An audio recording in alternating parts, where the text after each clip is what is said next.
समन्ता चक्रवालेषु अत्र गच्छन्तु देवता सद्धम्मं मुनिराजस्य शृण्वन्तु सद्गमक्खदम् धम्मश्रवण कालो अयं बदन्ता धम्मश्रवण कालो अयं बदन्ता धम्मश्रवण कालो अयं बदन्ता नमो तस् भगवतो अरहतो सम्मा सम्बुद्धस्स नमो तस् भगवतो अरहतो सम्मा सम्बुद्धस्स नमो तस् भगवतो अरहतो सम्मा सम्बुद्धस्स संतुष्कोच सुबरोच අප්පකිච්ඡෝච සල්ලවක වුත්තේ ඔබත් එක්ක ඔබගේ ජීවිතය වඩා වාසනාවන්ත කරගන්න වඩා යහපත් කරගන්න ප්‍රයෝජනවත් වෙන දේශනාවක් මෙහිදී ඔබ වෙනුවෙන් සිදු කරන්න. මම මගේ මාතෘකාව තියාගන්නේ අපේ හඳුරන්නේ කරණීය මෙත්ත සූත්‍රයේ. ඒ සූත්‍ර දේශනාව අපේ තරුණ මහතුරු මහත්මීන්ලා කවුරුත් දන්න විතර සජ්ජායනා කරන ආශිර්වාදාත්මක ගුණයෙන් ඊටාම බලගත් සූත්‍ර දේශනාවක්. හැබැයි මේ සූත්‍ර දේශනාව අපේ ජීවිතය හදා ගන්න, අපේ අරමුණු ජය ගන්න, අපේ සංසාරික අරමුණු සහ අපේ මේ ලෝක අරමුණු ජය ගන්න ඊටාම ප්‍රයෝජනවත් වෙන කරුණු රාශියකින් යුක්තයි. මගෙන් කරුණු කීපයක් ඔබත් එක්ක කතා කරමු. පළවෙනි කාරණේ තමයි සන්තුෂ්කෝචකේ. ඒකට අටුවාවේ සන්තුෂ්කෝච කියන වචනයට තේරුම් දෙකක් දෙනවා. එකක් තමයි යථාලාභ සන්තුට්ටි කියන එක. දෙවෙනි එක තමයි යථා බල සන්තුට්ටි කියන එක. ලැබෙලා තියෙන දෙයින් තෘප්තිමත් වීම සහ ලැබිලා තියෙන ශක්තිය තෘප්තිමත් වීම. එතකොට බුදුරජාණන් වහන්සේ මෙහිදී අවධාරණය කරන කාරණේ තමයි අපිට සාර්ථක වෙන්න ඕනි නම් අපේ හැකියාවන් ගැන අපිට ලැබිලා තියෙන වෙනත් සම්පත් ගැන අපි සතුටින් ඉන්නවා. සතුටින් නැති කිසිම කෙනෙකුට ජීවිතයේ සාර්ථකත්වය කියන එක ලබන්න බෑ ආත්ම තෘප්තිය නැත්තම්. මම ඔබට යෝජනා කරනවා පළමුවෙන්ම ඔබට මේ රටට එන්න ඔබට මේ රට තුල රැකියාවක් කරන්න ඔබට මේ රට තුල වෘත්තිකයෙක් විදිහට ජීවත් වෙන්න ලැබිච්ච අවස්ථාව ගැන ඔබ කොච්චර තෘප්තිමත්ද කියන එක මත තමයි ඔබගේ ජීවිතය සාර්ථක වෙන්නේ.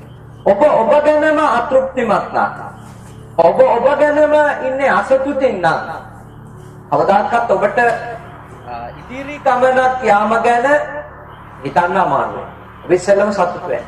සාමාන්‍යයෙන් අපිට අපේ ජීවිතේ අමාරුම එකක් තමයි අපිට තියෙන ඒවා ගැන සතුට වෙන්න. අපිට ලැබිලා තියෙන අවස්ථාව ගැන සතුට වෙන එක නේ. හරි අමාරුයි. හේතුව තමයි අපේ මනසේ තියෙනවා එහෙම අපිට සතුට වෙන්න දෙන්නේ නැති චෛතසිකයක්. ඒකට කියන්නේ තෘෂ්ණාව කියලා නේ. රට්ටපාල සූත්‍රයේ තියෙන්නේ ඌනෝ ලෝකෝ අතිත්තෝ තණ්හාදාසෝ. තෘෂ්ණාවෙන් යුක්ත මනුෂ්‍යයා තෘෂ්ණාවෙහි දාසයෙක් වෙච්ච කෙනාට හැමතිස්සෙම තියෙන්නේ අතිත්තෝ අතෘප්ති අසතුට. කොච්චර අසතුටුයිද කියනවා නම් ධර්මයේ සඳහන් වෙනවා නතහපන වස්සේන තිත්තිකාමේසු විද්‍යති. ඒක කහවණු වැස්සක් වෙච්චත් මිනිසුන්ගේ තෘෂ්ණාව කියන එක සපුරන්න බෑ. අපේ මනසට ඇති කියලා හිතෙන්නේ. ඇතිවීම කියන එක කහවණු වැස්සකට පස්සෙවත් අපේ හිතට එන එකක් නෙවෙයි. මට ඇති. මට හොඳට හම්බෙලා තියෙනවා කියලා හිතෙන්නේ නැහැ. කහවණු දාන්නේ නැති උනාට මෙහි තියෙන මුදල් වර්ගය දන්නවනේ. ඒකට ඒක ඔබ කන්වර්ට් කරගන්න ඕනේ රුපියල් වලට. එතකොට දැන් රුපියල් 9000 වැස්සක් පටන් ගත්තොත් එහෙම අපි කියමුකෝ 8මාරට බෑ 9:00 වෙනකන් හොෝ ගාලා වටනවා. 9:00ට හරියටම 5000 වැස්ස පායනවා. මොකක් හිතේ? හොඳයි යන්න පුළුවන් ගෙදර කියලා හිතේද නැත්නම් අපරාධෙට ඇව්වේ. තාඩින්ගක් වැස්ස නම් මොකද වෙන්නේ? අපි උඩ බලන් ඉඳි තායක කොලයක් හරි බැලුවා. ඒ කියන්නේ 5000 වැස්සක් වැස්සක් අපිට ඇත්තටම කිව්වොතින් ඇතිවීමක් නැහැ. ඒක අපි කාගේ මනසේ හැටියේ. ඒ අපේ මනස ඇතුලේ අපි කාගේ එක තියෙනවා. අපි කාගේ. ඒකින්දනේ ඔබ කියයි ආඳුරනේ එපා වෙලා ඉන්නේ ආඳුරනේ. ඒ උනාට වීසා ඉවරුණත් තව 5ක් හරි ඇද ගන්න try කරනවා නේ. එපා වෙලා ඉන්නේ ආඳුරනේ. යන එක යනවා. එහෙම කිව්වට මම දන්නවා යන්නේ නැහැ කියලා. මොකද හේතුව සාමාන්‍යයෙන් අපේ මනස එහෙම තෘප්තිමත් වෙන එකක් නෙවෙයි. එහෙම තෘප්තිමත් වෙන්නේ නැහැ. අපිට බුදුරජාණන් වහන්සේ උගන්වන්නේ මෙන්න මේ මනස ජය ගන්න. ඔබට සැනසීම සහ ඔබට ජයග්‍රහණය ඕනි නම් ඒ අතෘප්තිකර මනස තෘප්තිකර තත්ත්වයට පත් කරගන්න. ඔබට සැනසෙල්ල ඉන්න ඕන. ඔබට දැවෙන්නේ සහ තැවෙන්නේ නැතුව ඉන්න ඕනි නම් පිච්චෙන්නේ විඳවන්නේ නැතුව ඉන්න ඕනි නම් අසීමාන්තික ආසා සපුරන්න මෙහෙයවන මනස පුළුවන් උපරිමයට හදාගන්න. ඇඩම් ස්මිත් මහත්මයා ගැන ඔබ අහලා තියෙනවා ආර්ථික විද්‍යාවේ පියානේ. එතුමා කියපු එක තමයි සීමිත සම්පත් වලින් අසීමිත ආශා අවශ්‍යතා සපුරන්න. එතුමාගේ ආර්ථික දර්ශනය නේ. ආර්ථික විද්‍යාවේ මූලික බලාපොරොත්තු වෙන්නේ. ඒක ඔබ දන්නවා. අර බුද්ධ ආගම කියන්නේ නෑ ඒක කරන්න අමාරුයි. සීමිත සම්පත් වලින් අසීමිත ආශා සපුරන්න බෑ. කරන්න පුළුවන් එක දෙයයි. සීමිත සම්පත් වලට හරියන්න අසීමිත ආශා පාලනය කරගන්න. මනස හදා ගන්න එක ඇරෙන්න සම්පත් වැඩි කරන්න බෑ. ලෝකේ කොයි රටෙත් වේගයෙන් අත්‍යවශ්‍යම සම්පත් ඡය වෙමින් තියෙනවා. ඉවර වෙමින් තියෙනවා. ඒ නිසා අද ලෝකෙ මිනිස්සුන්ට තව සියවස් කීපයක් පවතින ඕනි නම් මිනිස්සුන්ට තියෙන එකම විකල්පේ හිත හදා ගන්න එක විතරයි.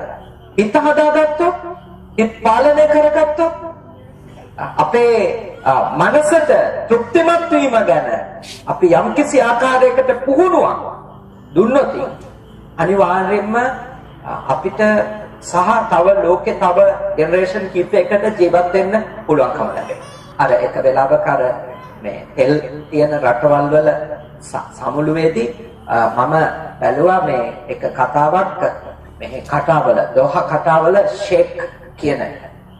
එයා කියනවා මගේ පුතා ඒ කියන්නේ තාත්තගේ තාත්තා ගියේ ඔටුවගේ පිටේ. එතකොට මගේ ඒ තාත්තා අන්තිම කාලේ තෙල් හොයාගත්තා. මගේ සියලා තෙල් හොයාගත්තා. ඊට පස්සේ මගේ තාත්තා හොඳ වාහනයක යන්න පටන් ගත්තා. දැන් මම දැන් යනවා හම එකේ. මම ඩෙසර්ට් එකේ යන්නේ ලොකුම වාහනේ. වටිනම වාහනේ. මගේ පුතත් සමහර විට යයි. මටත් වඩා හොඳ වාහනයක. හැබැයි මම දන්නවා මගේ මීමුණු පුරා ආයෙත් ඔට්ටු අපිට. ඒ කට්ටියන්ගේ තෙල් තියෙන රටවල් වල සමුළුවේදී කතාවල ෂේක්ගේ ප්‍රකාශන. ඒ කියන්නේ මොකද? සම්පත් සීමිතයි ඒවා ඉක්මනට ඉවර වෙනවා. ආසා අසීමිතයි ඒ නිසා පරිභෝජනයේ වැඩි. තෘප්තිමත් කරන්න බෑ මොනවා ලැබුණා. කොච්චර හම්බුණත් මිනිස්සුන්ට ඇතිවීමක් නැහැ. දැන් මේකෙන් දේවල් නැති වෙනවා. මම ඔබට යෝජනා කරන්නේ ඉතා දුෂ්කර දෙයක්. මේක ලේසි නෑ. හැබැයි මේ බැරි එකක් නෙමෙයි. ලේසි නෑ කියනවා මිසක බැයි කියලා බුද්ධ ආගමේ මොනවත් කියන්නේ නෑ. දුෂ්කරයි. ඔබට පුද්ගලිකව ඔබේ අරමුණු සපුරා ගන්න ඕනි නම් මම ඔබට යෝජනා කරන්නේ ඔබට ලැබිච්ච දේ ගැන ඔබ සතුටු වෙන්න. ඒක ඔබේ මනස දැනගන්න. මට ලැබිච්ච දේ ගැන සතුටු වෙනවා කියන්නේ මම මගේ මනස ජයගැන. එතකොට ඒකට තියෙන පළවෙනි බාධකයේ තෘෂ්ණාව විසින් අපිට ඇති කරනවා. ඊළඟට ඒක ඇතුලේ අපි කරන්න පටන්ගෙන තියෙන නරකම වැඩ තමයි අපේවයි අනිත් අයගේවයි සංසන්දනය. ඒකින්ද තමයි අපිට මේ අඩුව වැඩිපුරම පේන්නේ. අනිත් අයට තියෙන ඒවායි අපිට තියෙන ඒවා සංසන්දනය. මට මතකයි මම කැම්පස් එකට යන කාලේ හිටියේ මේ මරදානි ජයශේඛර ආරාම කියන පන්සලේ කුප්පියවති පන්සල. මම එනවා ආනන්ද විද්‍යාලය ගාවට බස් එකට නැගිටිනවා. බොරැල්ලට යන 103 බස් එක. උදේ 7ට විතර ආවම 7:45 විතරනක එක බස් එකකටවත් ගන්න. හැම බස් එකේම කොන්දොස්තර මහත්තයා කියන සාදු ඊළඟ එකේ. මේක අනාමාරු සාදු ඊළඟ. ඒ අතරේ මේ මට බලන් ඉන්න බැරි වැඩකුත් වෙනවා. ඒ තමයි මටත් පස්සේ බස් හෝල්ට් එකට ආපු මගේ වයසේ කොල්ලෝ ඉතින් පළවෙනි බස් එකෙන් යනවා. ෆුට්බෝඩ් එකේ දීලා යනවා.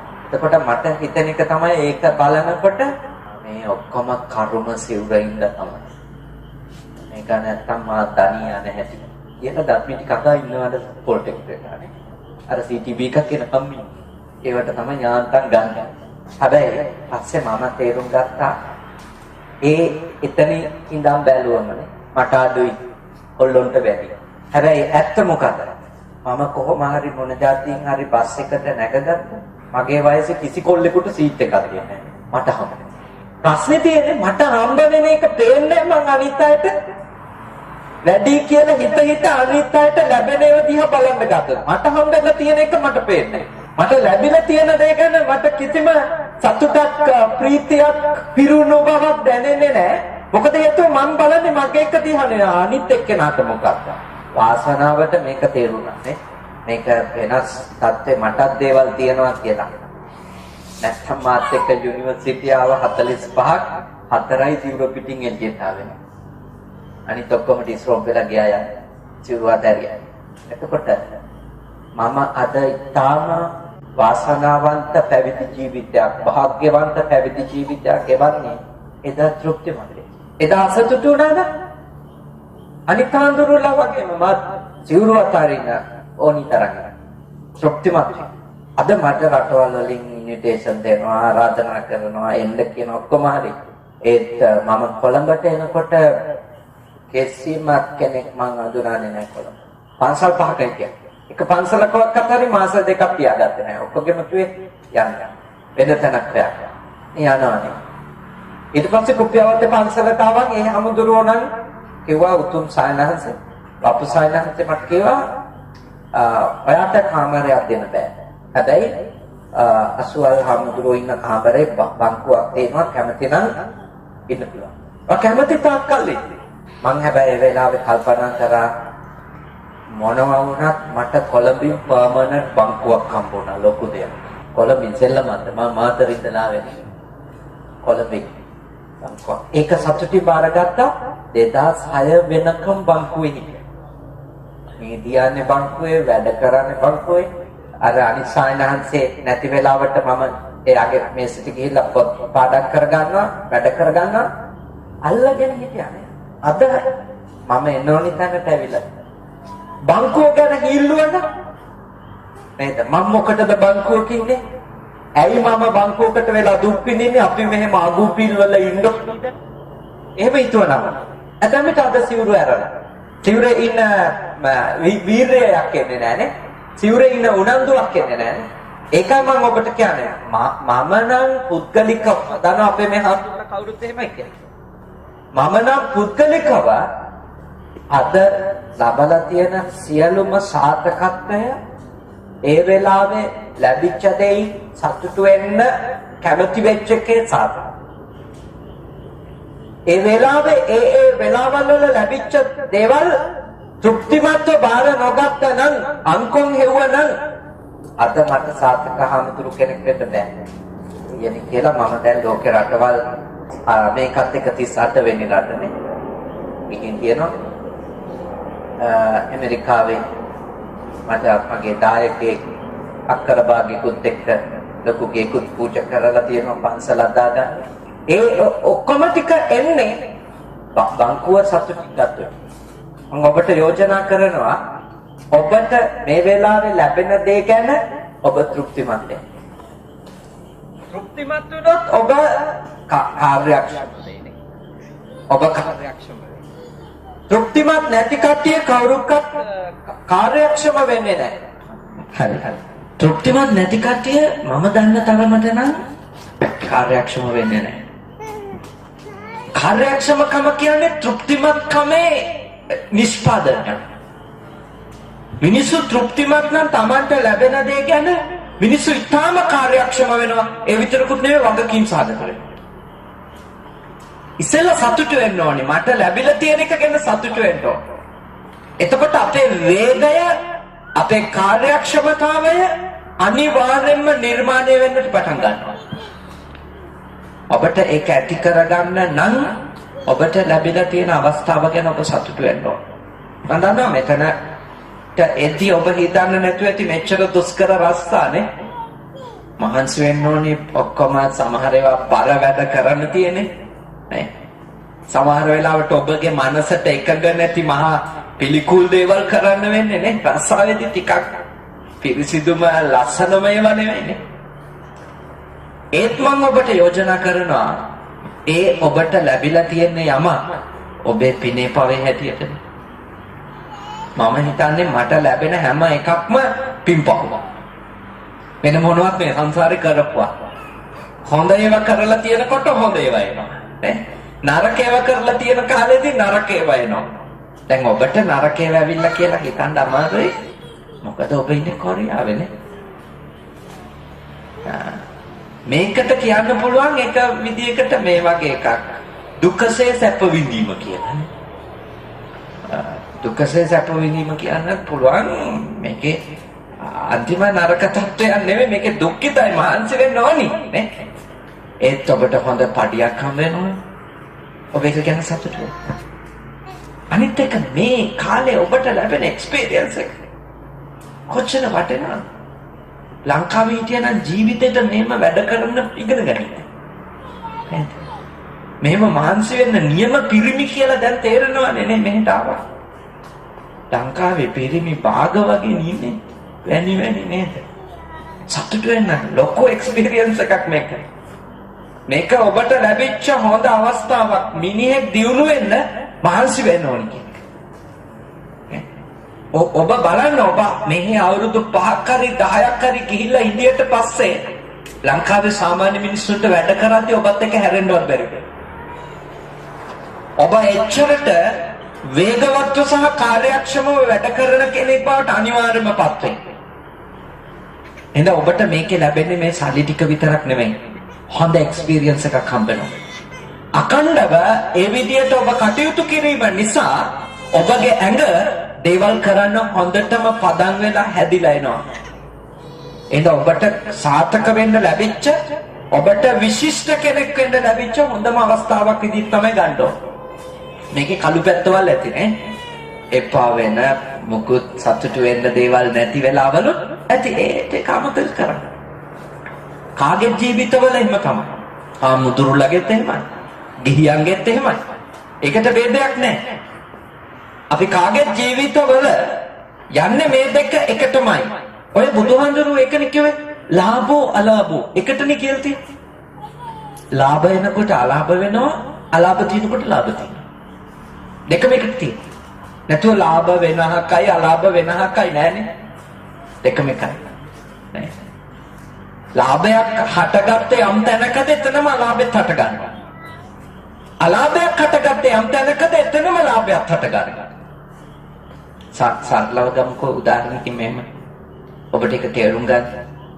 දැන් සාමාන්‍ය රුපියල් 25000ක විතර රස්සාවක් කරන මිනිස්සෙක් මගුල් ගෙදරක කියොත් ලියුම් කවරට 3000ක් දීලාවට ප්‍රශ්නයක් නැහැ නේ. මොකද එයා සාපේක්ෂව අඩු පඩියක් ගන්න. හැබැයි ලක්ෂ 3ක් විතර පඩියක් ගන්න එක්කෙනෙක් මගුල් ගෙදරක කියලා 3000ක් දාලා આવුත් මොනව වෙන්නේ? අනිවාර්යයෙන්ම ලියුම් කවරේ විවෘත කරපු ගමන් දෙමව්පියොත් මතක් කරයි මගුල් ගෙදරින් ඉන්නේ. එහේ ඉන්කම් එක දන්නවනේ. එතකොට ඒ වගේ ඉන්කම් එකක් තියෙන එක්කෙනෙකුට 3000ක් දීලා ඉන්න බෑ. එතෙන්දී එයාට ලොකු ගාණක් දෙන්න වෙනවා. එයාට අලාභයි. හැබැයි එයාගේ ඉන්කම් එකේදී නේද? ලක්ෂ 2-3ක් පඩි ගන්නකොට ලාභයි. හැබැයි එයාට දෙන්න වෙන තැන්වලදී එයාට වැඩිපුර දෙන්න වෙනවා. දැන් 25000ක් පඩිය ගන්න වෙලාවෙදී අරයට සාපේක්ෂව අලාභයි. නේද? හැබැයි ඒ කෑම ප්ලේට් එකම කාලා 2000ක් දීලා ඉන්න පුළුවන්. එතෙන්දී ලාභයි නේ. මට ඒක අපිට කියන්න සරලව ලාභය තුලේ අලාභ තියෙනවා. අලාභය තුලේ ලාභ තියෙනවා. කිසිම එකක ලාභ විතරකුත් නැහැ. කිසිම එකක අලාභ විතරකුත් නැහැ. ඒකයි සාමාන්‍ය ව්‍යවහාර කියන්නේ හැම කළු වලාකුලකම රිදි රේඛාවක් තියෙනවා කියන්නේ ඒකයි. ඒ කියන්නේ රිදි රේඛාවට අර්ථයක් හම්බෙලා තියෙන කළු වලාකුළු හින්දාමයි. නේද? ඒ වලාකුළුත් කැපිලා පේන්නේ රිදි රේඛාව හින්දාමයි. ඒ කියන්නේ ලාභ අලාභ මත යැපෙනවා, අලාභ ලාභ මත යැපෙනවා. එහෙනම් ඔබට මේ ලැබිලා තියෙන දේවල් ඇතුලේ හොඳ නරක ඔක්කොම තියෙයි.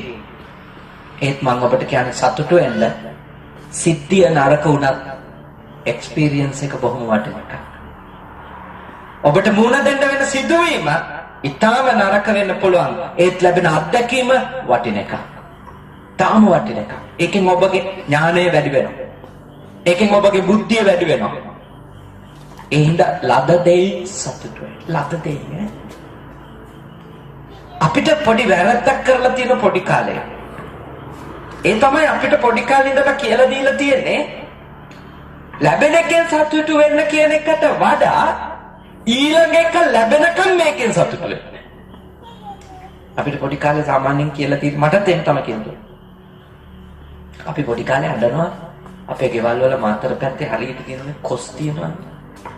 කොස් තියෙනවා. ඉතින් කොස් කාලෙට කොස්ම තමයි අපේ ගෙවල්.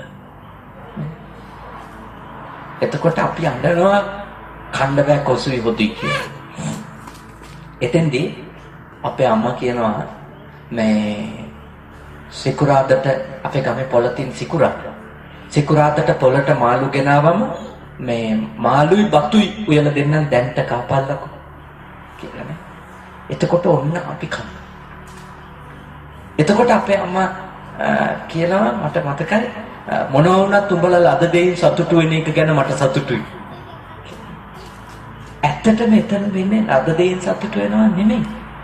එතන උනේ මාළුයි බතුයි ඔළුයි තියන් කොසුයි පරිප්පෝති කණෙක්. තේරුණා ඊළඟ සිකුරාදට මාළු ආවේ නැත්තම් අම්මයි බලන්න. ඒ කියන්නේ අපි හැමදාම පුරුදු වෙලා තියෙන්නේ පොඩි කාලේ ඉඳලා ලැබෙන එක තෘප්තිමත් බාර ගන්න නෙමෙයි. අපිට පොඩි කාලේ ඉඳලා ඔළුවට දාලා තියෙන්නේ ඊළඟ එක හම්බ වෙනකම් මේක ගන්න. ඒකයි අපිට කිසි දෙයකින් තෘප්තිමත් වෙන්න බැරි වෙලා තියෙන්නේ. මොකද අපිට හැමතිස්සෙම දීලා තියෙන්නේ ඊළඟ එක ගැන හීනයක් බලාපොරොත්තුවක්. ඒකින්දනේ තැනකට රස්සාවකට ගොඩක් ගියපු මිනිස්සුන්ට එක අවුරුද්දක් එතන ඉන්න හිත හදාගන්න බෑ. මේකට වඩා පඩියක් හම්බෙන්නේ එකක් නැද්ද? එළියට පැන්නොත් ගාන වැඩි වෙන එකක් නැද්ද? අන්තිමට මේ මනුස්සයාගේ ජීවිතේම අලුත් ඒවා හොය යනවා මිසක ලැබිච්ච එකේ මිනිහ තෘප්තිවත් වෙලා නැහැ. මැරෙන්නකන් නැහැ. මං කියන්නේ ඕම ගිහිල්ලා කසාද වලටත් ඕක ඇඩ්ඩුනොත් කොහොමද කීිට? නිකන් හිතන්නකෝ. එහෙම වෙච්ච උනුත් ඉන්නවා. ලංකාවෙත් ඉන්නවා මෙහෙත් ඇතිමයි.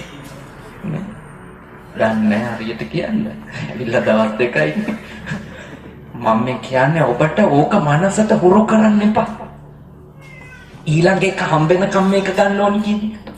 හුරු කරන්න එපා මනසට. මේක ලැබිච්ච එක ලොකු දෙයක් කියලා හිතන්න. එතකොට අපි ඒක එක්ක ජීවත් වෙනවා. ඒ දෙයට එක්ක අපේ ජීවිතේ යම්කිසි ඥානයක් ලබනවා. ඒ දෙයට එක්ක අපේ මනස යම්කිසි ආකාරයකට පුහුණුවකට ගෙනියනවා.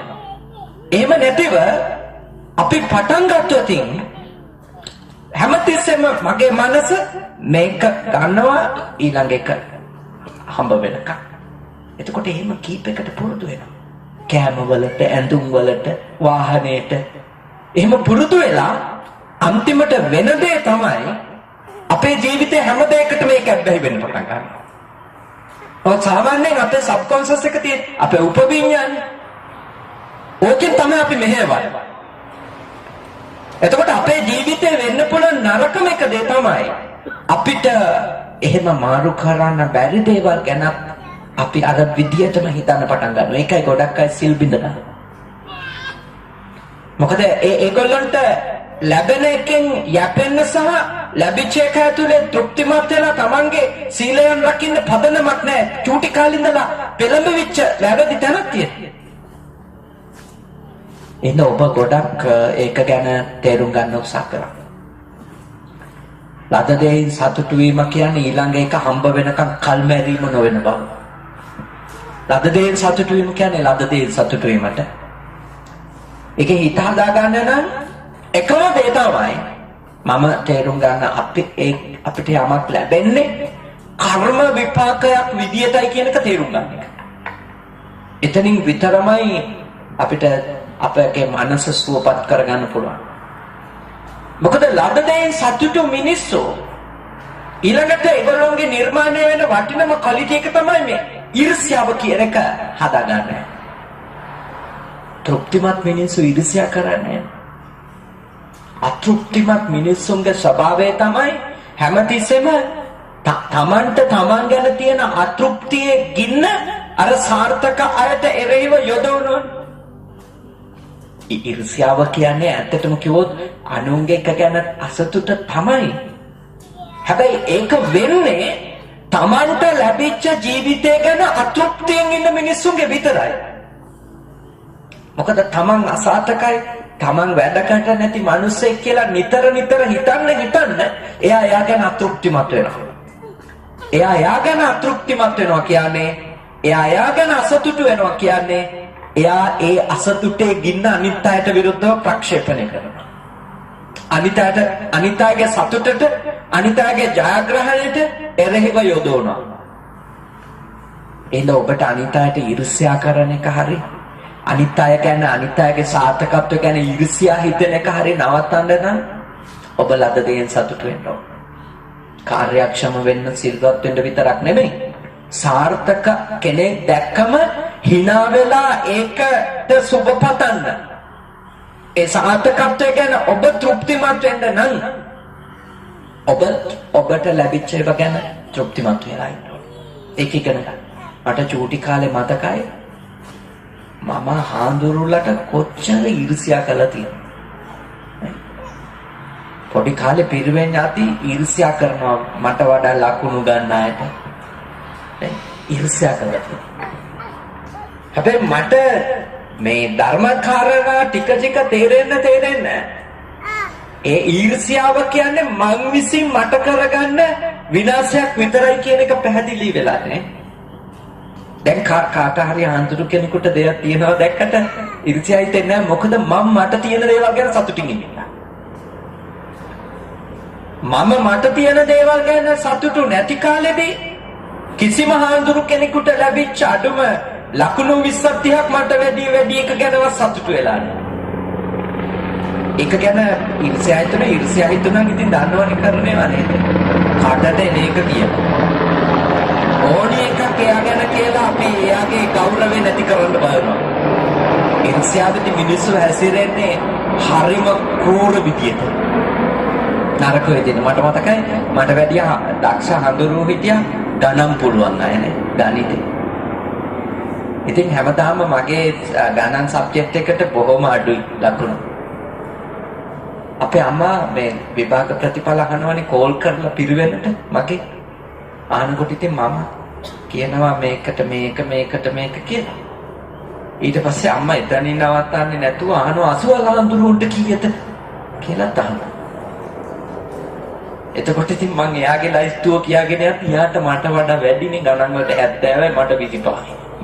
අන්න ඒ වගේ ලොකු ગેප් එකක්. ඉතින් අම්මා ඒ පොඩි හඳුරුන්ට පුළුවන් නම් ඔබ වහන්සේට මොකද බැරි? එතකොට මම ඉතින් කට්ටට එනවා කියනවානේ. මම ඌට අදිනවද කොහෙද සර්? මං මේවා කියලා තියෙනවා. ඊවර මං ගැන තියෙන අසතුට නේ මං අසාර්ථක මිනිසෙක් කියලා මං ගැන තියෙන තරහ මං අනිත් එක්කෙනාගේ සාර්ථකත්වයට විරුද්ධව අභූත විදියට යොදවනවානේ. අර සර් ඇදලා නෑ. ඒ පොඩි හරෝ දක්ෂයි. හැබැයි ඒක මගේ හිත පිළිගන්නේ ඒ මොකද මට ලැබිච්ච දේ ගැන තෘප්තිමත් නෑ. මං හැමතිස්සෙම හිත ඉන්නවා අරයක් සාර්ථක වෙච්ච ඉන්න තමයි මං මෙහෙම වෙලා තියෙන්නේ. ඒ ගොඩක් දුප්පත් මිනිස්සුන්ට වෙලා තියෙන ප්‍රශ්නේ ඒකනේ. දුප්පත් මිනිස්සු හිතනවා අරගොල්ලෝ පොහොසත් වෙලා තියෙන්නේ අපි දුප්පත් වෙච්ච ඉන්නා. අපි දුප්පත් කරගෙන තමයි ඒගොල්ලෝ උඩට ගිහින් තියෙන්නේ. ඉතින් හැමදාම පොහොසත් එකට ඊර්ෂ්‍යා කර ඉන්නවා මිසක මිනිහා තමන්ගේ වැඩක් කරගන්නේ නැහැ. මතක තියාගන්න ඔබවත් මමවත් දේවල් වල අඩු වෙලා තියෙන කාට හරි වැඩි වෙච්ච හින්දා නෙමෙයි. ඒක මනස්ගතයක්. කෙනෙක් කියන්න පුළුවන් නෑ මේ අර්ථ ක්‍රමයේ අවුලක් මේකේ සාධාරණත්වයක් නෑ බෙදී ගියපු හැටි කියලා. ප්‍රශ්නේ තියෙන්නේ මේකයි. මම ඇයි නවලෝක මුදලාලිගේ ගෙදර උපදින්නේ නැතුවනේ මාවරලේ තේදලු කඩන අම්මා කෙනෙක්ගේ කුසේ ඉපදුනේ. හරි අපේ අම්මා තේවත්තේ කම්කරු කාන්තාවක් උනේ සහ නවලෝක මුදලාලි කෝටිපතියෙක් උනේ දේශපාලන අවුලක් කියමුකෝ. ආර්ථික ක්‍රමයේ අවුලක් කියමුකෝ. අසාධාරණ බෙදී යෑම කියන. ප්‍රශ්නේ තියෙන්නේ මං ඇයි ජයන්ත ධර්මදාස මහත්තයා නෝනේ. මම ගිහිල්ලා නවලෝක මුදලාලිගේ ගාව උපදින්නේ නැතුව අර මාවරලේ ගමේ ඉපදුනේ. කම්මං සත්‍ය විභජති කරපු කර්ම අපි බෙදනවා. කොහමද? යදිදං ඊනම් පණිතතය. උසස් ලෙස සාපේක්ෂව පහත් ලෙස අඩු ලෙස වැඩි ලෙස හීන පණිත. එහින්දා ඔබට ලැබෙන සියලු දේවල් දිහා තේරුම් ගන්න. ඒ මම කරන ක්‍රියාවල ප්‍රතිඵල. මම කරන විදියේ ප්‍රතිඵල. මම කරපු විදියේ ප්‍රතිඵල. මතක තියාගන්න ඔක්කොම සංසාරික කර්මම නෙවෙයිනේ. පොඩි කාලේ කරපු කර්මත් නේ. තරුණ කාලේ කරපු කර්මත් මේ ඔක්කොම අපිට එනවානේ ප්‍රතිඵල විදියට. අපි කරපු ක්‍රියාවල ප්‍රතිඵල තමයි අපිට මේමින් තියෙන්නේ. පොඩි කාලේ අපි හොඳටම ඉගෙන ගත්තා නම් අපි කරන රස්සාවල ස්වභාවය වෙනස් වෙනවා. අපි අඩුවෙන් ඉගෙන ගත්තොත් අපේ රස්සාවේ ස්වභාවයත් වෙනස් වෙනවා. ඉතින් අපි කරපු කර්මයක් නේ. අපි කරපු ක්‍රියාවක්. ඒක කාගේවත් ප්‍රශ්නයක් නෙවෙයි. එහෙනම් ඔබ තේරුම් ගන්න ඔබ කරපු දේවල් අනුව තමයි ඔබ වපුරපු බීජ අනුව තමයි සංසාරේ වපුරපුවයි මේ ලෝකේ වපුරපුවයි. ඒ අනුව තමයි පළදාවනෙලා. එහෙනම් ඔබටත් මටත් ලැබෙන දේවල් දිහා සතුටින් බලනවා මිසක අනුන්ට ලැබෙන දේවල් එක සසඳන්න එපා. අනුන්ට දේවල් වැඩි වෙලා තියෙන වැඩි අය ගොඩක් අය ඉන්නවා. ඒ වැඩි වෙලා තියෙන ඒගොල්ලෝගේ කර්ම ශක්තිය. ඒගොල්ලෝගේ පුණ්‍ය ශක්තිය. අපි කල්පනා කරන ඕනි එකම දේ තමයි මට ලැබිලා තියෙන්නේ මගේ පිනේ ප්‍රමාණයට. මගේ පිනේ ශක්තිය හැටියට. ඒ යුගවල අපි දීප්තිමත් වෙනවා අඳුරු වෙනවා. මතක තියාගන්න ලාභ එක දිගටවත් අලාභ එක දිගටවත් එන්නේ නැහැ නේ. අලාභ ඇතුළෙන්ම ලාභ එනවා, ලාභ ඇතුළෙන්ම අලාභ එනවා. කීර්තිය නේ. කීර්තිය ඇතුළෙන් අපකීර්තිය. අපකීර්තිය ඇතුළෙන්මයි කීර්තිය එන්නේ. නින්දාව පටන් ගන්න තැනම ප්‍රශංසා පටන් ගන්නවා. ප්‍රශංසා තියෙන තැනම නින්දා තියෙනවා. මේ කිසි එකක් වෙන වෙනම එන්නේ නැහැ. සැප ඇතුළෙම දුක තියෙනවා නේ. දුක ඇතුළෙම සැප තියෙනවා. මේ ඔක්කොම එකට යන්නේ. එහෙනම් අපි මේ ධර්මතා අටට අපේ මේ රට ඇතුලේ ඔබ මුණ දෙනවා. මම ලංකාවේදී අපේ සායනහන්සලා මේ රට ඇතුලේ අපි කවුරුත් මේ ටිකට මුණ දෙනවා. හැම එකක් ගැන මම හිතන්න ඕන එක දෙයයි all is well. ඒක හිතනවා නම් ඔබ තෘප්තිමත් මිනිසෙක් වෙයි. ඔබ තෘප්තිමත් කියන ඔබ සිල්වත් වෙනවා. මම හමුදුරුකම ගැන තෘප්තිමත් නැත්තම් මම මේකට අදාළ ප්‍රතිපත්ති රකින්නේ නැහැ. මම තෘප්තිමත් නැත්තම් බන කියන ගැන මම සතුටින් බන කියන්නේ නැහැ. බන කීමට අදාළ කාර්යක්ෂමකම නැති වෙනවා. වගකීම් සාගත බව නැති ඔය එනවානේ. වගකීම කියන එක ගැනෙන්නේ සතුටින් ඉන්නකොට. එනිසා ඔබගේ ජීවිතේ ලැබිලා තියෙන දේවල් ගැන සතුටු වෙන්න තව ගොඩාක් ක්වොලිටිස් ඔබ හැදේ. දෙක තමයි මේ ඉන්නකම් සුභරෝච මේ ඉන්නකම් විතර නෙවෙයි ලංකාවට ගියාට පස්සේ පහසුවෙන් ජීවත් කරන්න පුළුවන් ජීවිතයක් විතරක් තෝරගන්න. මොකද ඔබ මෙහෙදි තෝරගන්න ජීවිතය ඔබට නඩත්තු කරන්න බැරි තරම් එකක් වුණොත් ඔබ හම්බ කරන නේද? ඔබ හම්බ කරන හැම එකක්ම මෙහෙටම දීලා යන්නේ. හැමතිස්සෙම තෝරගන්න තියාගන්න පුළුවන් මට්ටමට එකක්. තියාගන්න කියන්නේ සදාකාලිකව තියාගන්න නෙවෙයි. අඩුම නඩත්තු කරගෙන යන්න පුළුවන්. නැත්නම් මෙහෙ ඇවිල්ලා මාස කිහිපයක් යනකොට මෙහෙදි තෝරගන්න කණ්ඩායම් නේ. මෙහෙදි තෝරගන්න පුද්ගලයෝ, මෙහෙදි ලං කරගන්න රංචු, මෙහෙදි ගන්න බාණ්ඩ මේවා ඔබටවත් නඩත්තු කරගන්න බැරි මට්ටමේ එකක් වුණොත් ඔබට වෙන්නේ මොකද්ද? නේද? ඔබ මෙහෙට ආපු අරමුණු ලංකාවේදී හීන දැකලා ආපුවා තියෙනවනේ නේ. මම මේ අවුරුදු 4-5 ඉඳලා මෙහෙම කරගන්නවා. ඒ හීන ඔක්කොම ඉවර වෙනවා. ගොඩක් අයට වෙන්නේ තමන්ගේ අරමුණ අමතක වෙලා ගිහිල්ලා තමන් තෝරා ගන්නා ජීවිතේ තමන්ට හිතා ගන්න බැරුව යනවා ආවට පස්සේ. ආවට පස්සේම නෙමෙයි ඇවිල්ලා මාස 5කට විතර පස්සේ. එතකොට තමයි අපි ටිකක් ව්‍යාකූල වෙලා අපි ඇඩික්ට් වෙන්න පටන් ගන්න වෙන දේවල් ටිකට. හැමතිස්සෙම ඔබේ මූලික අරමුණේ ඉන්නේ. එතකොට ඔබ ලං කරගන්න දේවල් ඔබේ අරමුණට හානියක් නොවන මට්ටමින් පෝෂණය කරන්න පුළුවන් ඒවා විතරක් වෙයි. මොකද ලද දේ සතුටු වෙන අය සුබරතාවය ඇති කරගන්න ඕන. මොකද ලද දේ සතුටු වෙන එක්කෙනෙක් තුල වැඩෙන ඊළඟ ගුණයම ඒකම තමයි. එයාව පෝෂණය කරන්න නඩත්තු කරන්න පහසුයි. ලද දේ සතුටු වෙන්නේ නැති මිනිස්සෙක් පෝෂණය කරන්න කමාරුයි. කසාදෙදී වුණත් එහෙම තමයි බලන්නේ. බලන්න මෙයා නඩත්තු කරන්නේ. නේද? මේ වගේ තැනැත්තියක් එක්ක මට පිරිමහගෙන යන්න පුළුවන්ද? අංකිකට බලන්න. මොකද දැන් ලංකාවේ ඉන්න ගෑනු ළමයාට පවා ඔළුවට එන්නේ කොරියාවේ ඉන්න ලක්ෂපතියෙක්. ඒ නිසා හැමතිස්සෙම තෝරලා දෙන්න මේ ආර්ථික ක්‍රමයේ තියෙන්නේ අවුරුදු කීයටද? මොකද අපි කලබල වුණොත් අනාගතයට මුකුත් ඉතුරු කරන එකක් නැහැ නේ. අපි අනාගතය ගැන හිතන්නේ නැතුව මෙහෙදි වැඩ කරන්න ගත්තොත් ගොඩක් ලංකාවේ ඉන්න නෑයන්ට අමතක වෙන ඔබ අවුරුදු කීපයක රස්සාවකටයි ඇවිල්ලා තියෙන කියලා. ඔබේ සම්බන්ධකම් තියෙන අයට ඒගොල්ලෝ හැමතිස්සෙම ඔබට බිල් දාන්න හිතයි. ඔබ හරියටම දැනගෙන ඉන්න. ඔබ තෝරගන්න දේවල් ඔබගේ ජීවිතයට සමීප කරගන්න දේවල් හැමතිස්සෙම ඉතාම පරිස්සමින් තෝරන්න. මොකද Tamanට නඩත්තු කරන්න බැරි ඒවා තෝරගත්තොත් එයාගේ ජීවිතේ විනාශයි. පැවිද්ද වෙච්ච අපිට නඩත්තු කරන්න පුළුවන් ජීවිතයක් විතරයි අපි තෝරගන්න ඕනේ. මොකද අපි යටෙන්නම ගිහියන්ගේ නිසා. අපිට විශේෂයි ඒක. පැවිද්දෝ වෙච්ච අපිට නඩත්තු කරගන්න බැරි ජීවිතයක් තෝරගන්නවා කියන්නේ අපි ලොකු අමාරුවක වැටෙනවා. මිනිසුන්ගෙන් ඉල්ලන්න වෙනවා. මිනිසුන්ට අය දින්න වෙනවා. ප්‍රශ්න නැහැ. එතකොට මිනිසුන්ට අපි එපා වෙන්නේ පටන් ගන්නවා. ඒක ලේසි නෑ. අපි හැමතිස්සෙම පරිස්සම් වෙන්න ඕනේ. පැවිද්දෝ වෙච්ච ගිහියෝ වෙච්ච අපිට තෝරගන්න දේවල් needs සහ wants අඳුනගන්න. අපිට පැටලිච්ච එකනේ. needs නැතුව බෑ. ඒත් wants කියන්නේ ඒක ඕනීම එකක් නෙවෙයි, ඒක ආස එකනේ. ආසාව මොකද්ද?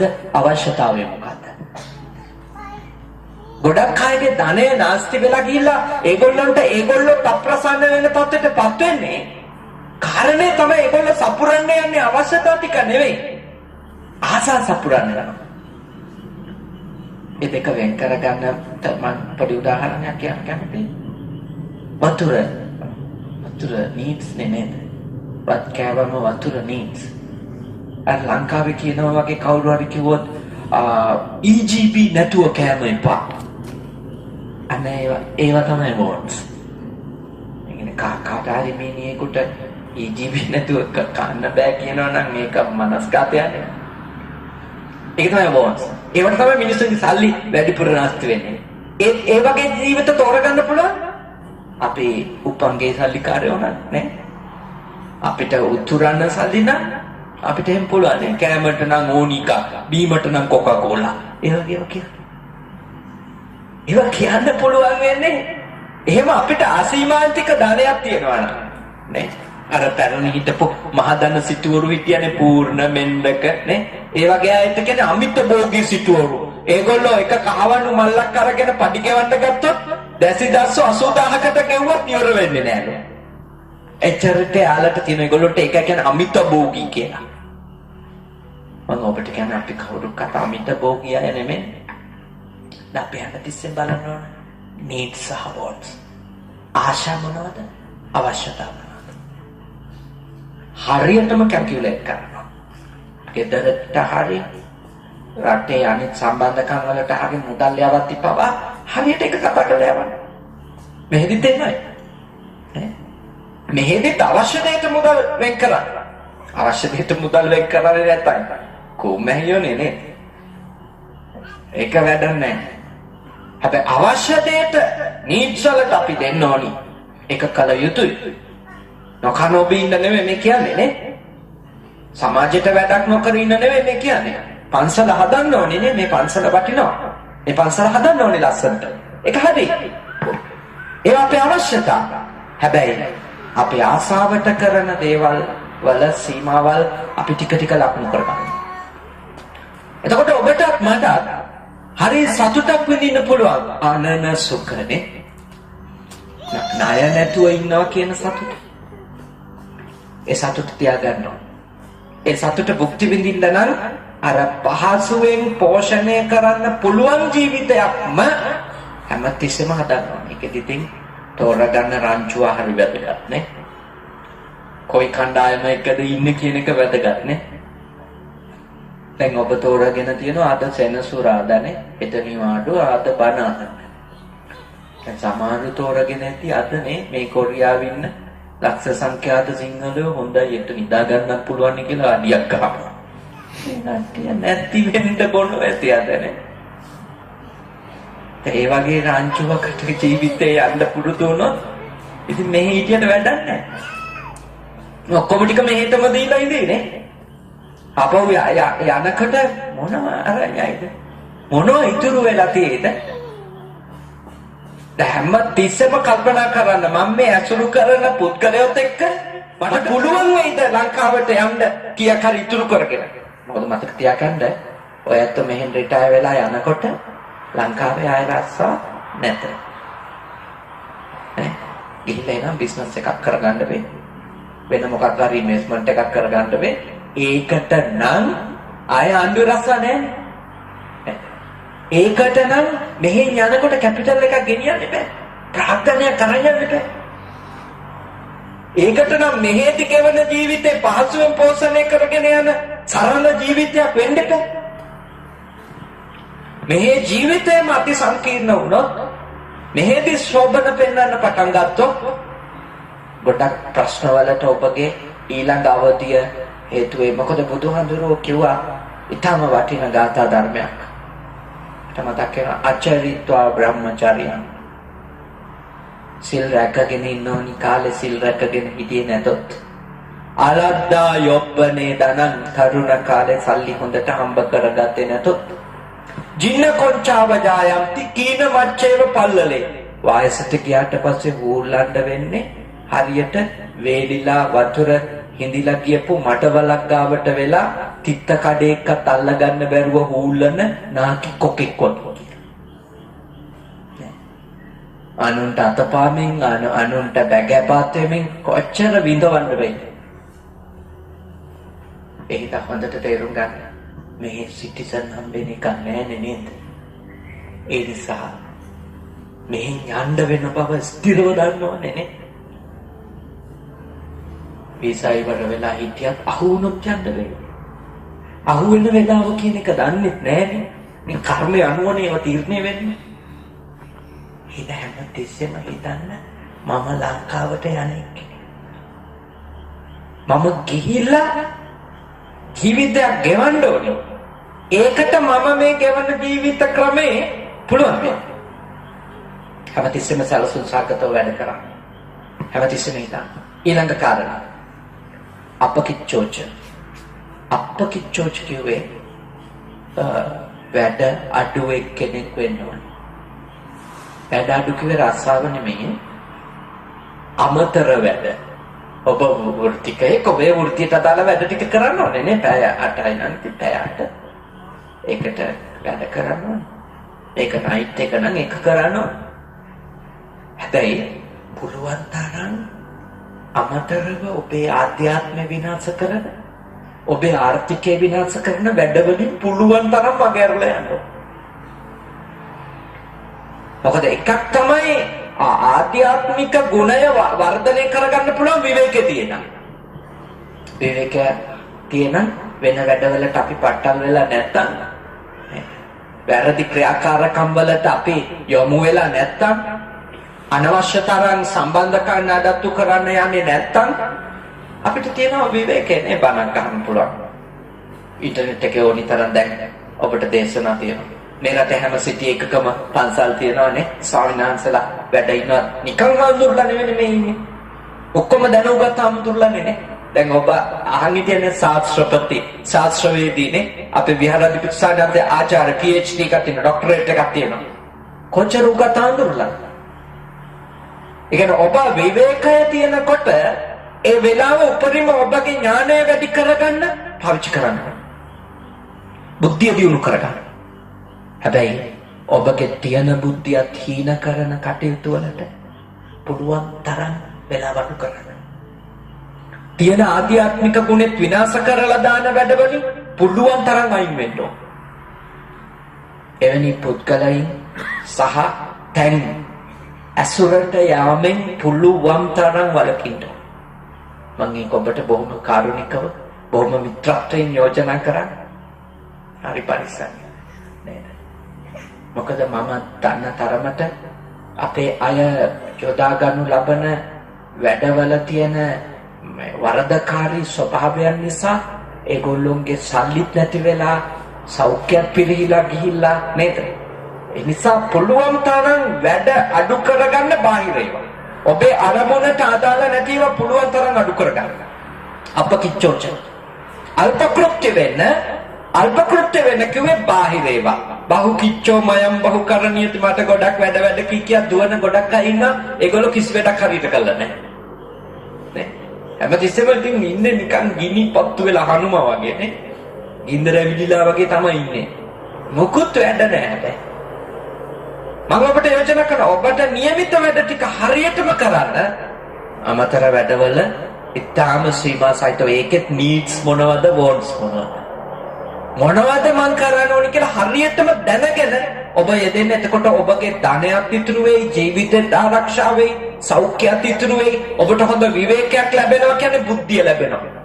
විවේකය නැති අයගේ බුද්ධිය දියුණු වෙන්නේ නැහැ.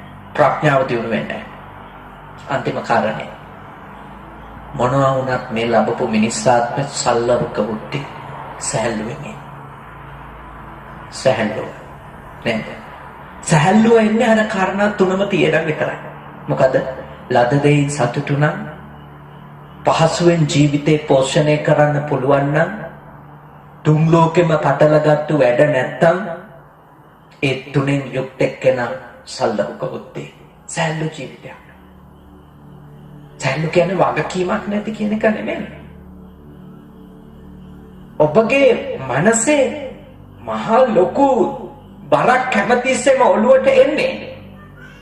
අනවශ්‍ය තරම් ආසාවල් වල පැටලුණොත්, අනවශ්‍ය තරම් සිතුවිලි පස්සේ යන්න කියොත්, ඒ සැහැල්ලුව ඔබට අත්විඳින්න නම් ඔබගේ මනස අර කරුණු තුනෙන් පුහුණු කරන්න. සැහැල්ලු කායිකව මානසිකව සැහැල්ලු එක්කෙනා එයා ගොඩක් වේගවත්. සැහැල්ලු අයගේ වේගය වැඩිනේ. නිවනට යන වේගය වැඩි. බාරයි නම් වේගය අඩුයිනේ. ඒකනේ බුදුරජාණන් වහන්සේ කග්ගවිසාන සූත්‍රයේදී කියන්නේ නේද? කඟ වේලෙක් වගේ වේගය වැඩි භික්ෂුව. ඒ ඇයි? බර අඩු නිසානේ. කැට ගහගත්තු දේවල් අඩු නිසා. මම ඔබටත් යෝජනා කරනවා ඔබ අර කරුණු තුනෙන් සමන්විත වුණොත් ඔබේ ආධ්‍යාත්මික දියුණුව කරා යන වේගෙත් වැඩි වෙයි. ඒ වගේම අර කරුණු තුනෙන් සමන්විත වුණොත් භෞතික දියුණුව කරත් යන වේගෙ වැඩි වෙයි. සැහැල්ලුව ඕනි. දැන් අපිට බලන්නනේ අපි පොඩි කාලේ මීටර 100 දුවලා තියෙන ඉස්කෝලේනේ. අපිට දුවන්න පටන් ගත්ත වෙලේ ඉඳලා තියෙන ලොකුම බර මොකක්ද? අහවලා මම පරද්දයිදනේ. ඒකනේ අපි ස්ටාර්ට් කරපු වෙලේ ඉඳලා පස්ස බල දුවන. ඒ බර ආපු ගමන් අපේ වේගය අඩු වෙනවා. ලෝකේ හැම ඇත්ලටික් ක්‍රීඩකයෙක් දිහාම ඔබ බලන් ඉන්න ඒගොල්ලෝ වටපිට බලන්නේ. නේ. ඒගොල්ලෝ උපරිම රිලැක්ස් කරනවා ශරීරය. එතකොට ඒගොල්ලෝ පාවෙනවා කියන්නේ. එහෙනම් සහැල්ලුව මානසික සහැල්ලුව අපේ ධර්මයේ තියෙන්නේ මනස සහැල්ලු කරපු අය ඉර්ධියෙන් යන්නේ. ඒ නිකන් නෙමෙයි කියන්නේ. ඒ ප්‍රාතිහාර්ය පානේ සහැල්ලුව ඇතුලේ. අනිත්‍යයට යන්න බැරි දුරවල් වලට යන්න පුළුවන් මනස ශක්තිමත් වෙනකොට සහැල්ලු වෙනකොට.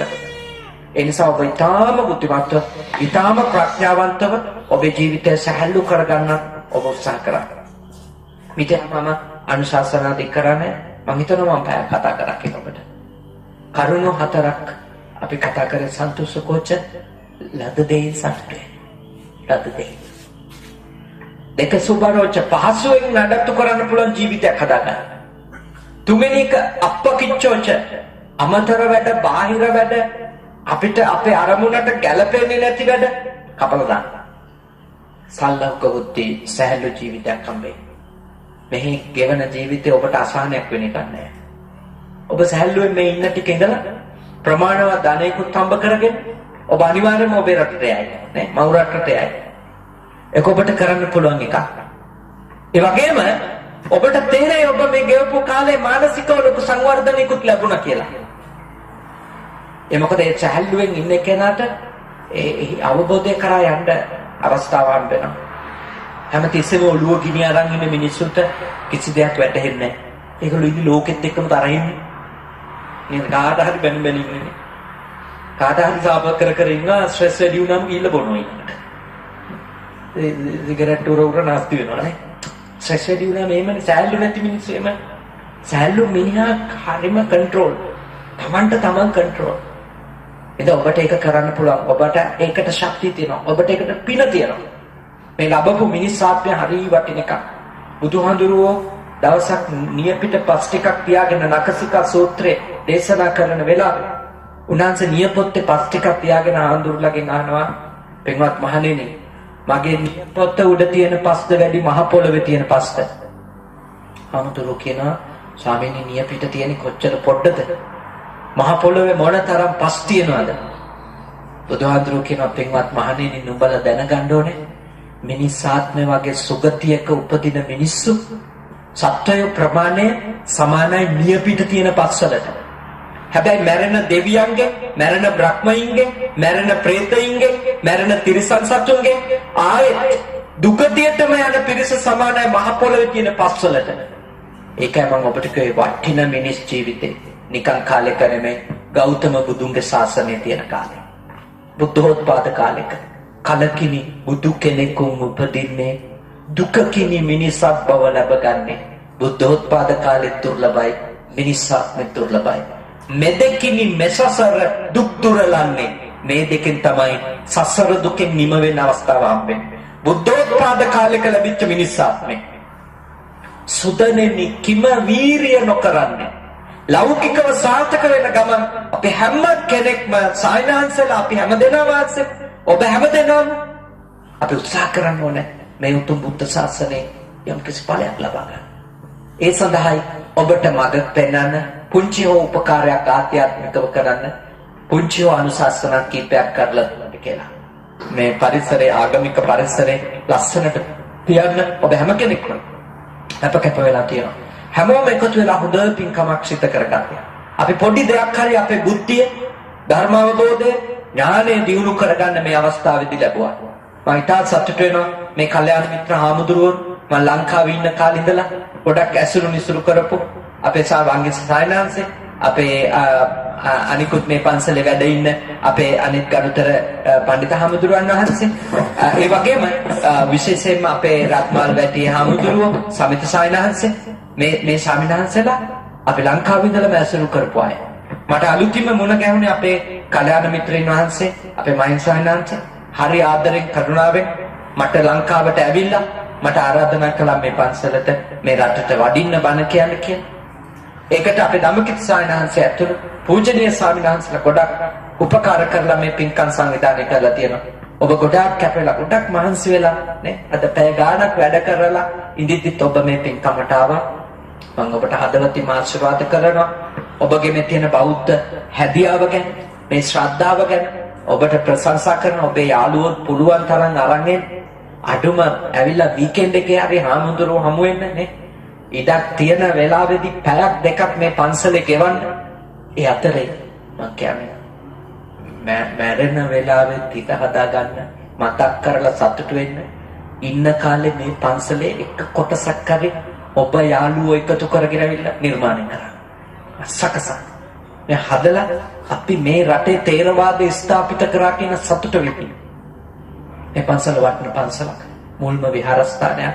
ඉතින් මේ උතුම් විහාරස්ථානයේ අද රැස්ලා බණහලා පන්සිල් අරගෙන රැස් කරගත්ත පින් අපි අනුමෝදනා කරමු. ඔබේ නමින් මිය ගියපු ලංකාවේ ආදරණීය අම්මලා තාත්තලා ඉන්න පුළුවන්, ආච්චි අම්මලා සියලු ඉන්න පුළුවන්. අකුරක් හරි ඔබට කියලා දීලා කවුරු හරි මිය ගියපු ගුරුතුමෙක් ගුරුතුමියක් ඉන්න පුළුවන්. ඒ විතරකුත් නෙමෙයි, ඔබෙත් මගෙත් මවුරට ආරක්ෂා කරගන්න ජීවිතේ පූජා කළා 27000කට අධික වීරෝදාර රණවිරුවන්. එහෙම දෙනාටම ඔබ අප හැම දෙනාම කම්පාවටපත් කරමින් පසුගිය දින කිහිපය තුළ ගම් වතුරෙන් නායයන් වලින් අපේ රටේ පුරවැසියෝ බොහෝ දෙනෙක් මිය ගියා. ඒ හැම දෙනාටම මේ රටේදී ඔබත් එක්ක කල්යාණ මිත්‍රයින් ලෙස ඉඳලා ඔබට සුළුව උදව්වක් කරලා කවුරු හරි මිය ගියා නම් ඒ හැම දෙනාටම මේ පන්සලට අද ඇවිල්ලා බණ ටිකක් අහන්න, මේ පන්සල මේ මට්ටමට ගේන්න අද දක්වා උදව් කරලා කවුරු හරි මේ පන්සලේ දායක කෙනෙක් මිය ගිහින් තියෙනවා නම් ඒ හැම දෙනාටම මේ පින්වත් වේවා. ගෞතම බුදු සසුනේම අපේ ඥාතිවරු නිවන් දකිත්වා කියලා සාදු කියනවා. ඒ වගේම දෙවියන්ට මේ පින් අනුමෝදනා කරමු. දෙවිවරු මේ පින් අනුමෝදන් වෙත්වා. පූජනීය මේ පන්සලේ විහාරාධිපති ස්වාමින් වහන්සේ, අපේ මහින්ද ස්වාමින් වහන්සේ ඇතුළු මහා සංඝ රත්නයට සියලු දෙවියන්ගේ ආශිර්වාදයෙන් කරදර බාධක අපල උපද්‍රව නොවේවා. සියලුම උන්වහන්සේලාගේ ආධ්‍යාත්මික ප්‍රාර්ථනා ඉෂ්ට කරගන්නට දෙවියන්ගේ ආශිර්වාදය අනන්ත වශයෙන් උන්වහන්සේලාට ලැබේවා. උන්වහන්සේලාගේ ආදරණීය අම්මලා තාත්තලා ගුරු දේවයාණන් වහන්සේලා හැම දෙනාටම නිදුක් බව, නිරෝගී බව, සුවපත් බව, චිරජීවනයේ උන්වහන්සේලා කරන මේ ශාසනික කටයුතු වල ආශිර්වාදයෙන් මේ උතුම් පින්කමෙන් අනුමෝදන් වන පින් අනුමෝදන් වන දෙවියන්ගේ ආශිර්වාදයෙන් සැලසේවා.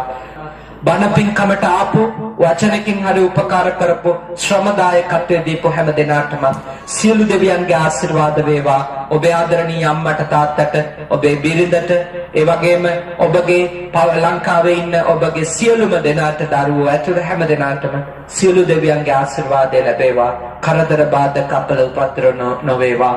සිතක් සාන්තියක් උදා වේවා. දෙවියෝ ඔබ අප රට රැක දේවා. දෙවිවරු නිවන් දකිත්වා කියලා සතුටු කියන්නේ. ආසන්න වශයෙන් ඔබ අප හැම දෙනාටම දෙවි දේවතාවුන් වහන්සේලාට මියගිය සියලුම නෑයන්ට ලැබපු අවබෝධය මෙලොව සැනසෙල්ල පිණිස, පරලොව සැනසෙල්ල පිණිස හේතු වාසනා වේවා. ඔබ අප හැම දෙනාම නිදුක් වේවා, නිරෝගී වේවා, සුවපත් වේවා.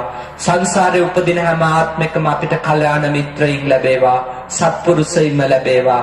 සද්ධර්ම ශ්‍රවණයට අවකාශයක්ම සැලසේවා. මේ උතුම් බුද්ධ ශාසනය තුලම නිවන් දකින්නට අපි කරගත් මහා පින්කම් හේතු වාසනා වේවා කියලා සතු කියන්නේ. ආකාශට්ටා ච බුම්මට්ටා දේවා නාග මහිත්‍තිකා පුඤ්ඤන්තං අනුමෝදිත්වා චිරන් රක්ඛන්තු ශාසනං. ආකාශට්ටා ච බුම්මට්ටා දේවා නාග මහිත්‍තිකා පුඤ්ඤන්තං අනුමෝදිත්වා චිරන් රක්ඛන්තු දේශනං. ආකාශට්ටා ච බුම්මට්ටා දේවා නාග මහිත්‍තිකා පුඤ්ඤන්තං අනුමෝදිත්වා චිරන් රක්ඛන්තු මම් පරං. ඉදම්මේ ඥාතීනං හෝතු සුඛිතා හොන්තු ඥාතයෝ. ඉදම්මේ ඥාතීනං හෝතු සුඛිතා හොන්තු ඥාතයෝ. ඉදම්මේ ඥාතීනං හෝතු සුඛිතා හොන්තු ඥාතයෝ. ඉමිනා පුඤ්ඤ කම්මේන මාමේ බාල සමාගමෝ සතං සමාගමෝ හෝතු යාව නිබ්බානපත්තිය. ඉදම්මේ පුඤ්ඤං ආසවක්ඛයා වහං හෝතු සබ්බ දුක්ඛා පමුඤ්චතු. කායේන වාචා චිත්තේන පමාදේන මයා කතං අච්ඡයං කමමේ බන්තේ භූරි පඤ්ඤ තථාගත. කායේන වාචා චිත්තේන පමාදේන මයා කතං අච්ඡයං කමමේ ධම්ම සම්දිට්ඨික අකාලික. කායේන වාචා චිත්තේන පමාදේන මයා කතං අච්ඡයං කමමේ සංඝ සුපටිපන්න අනුත්තර. සාදු සාදු සාදු. සියලුම මහා සංඝ රත්නයට වන්දනා කරන්න සාමිගතාව.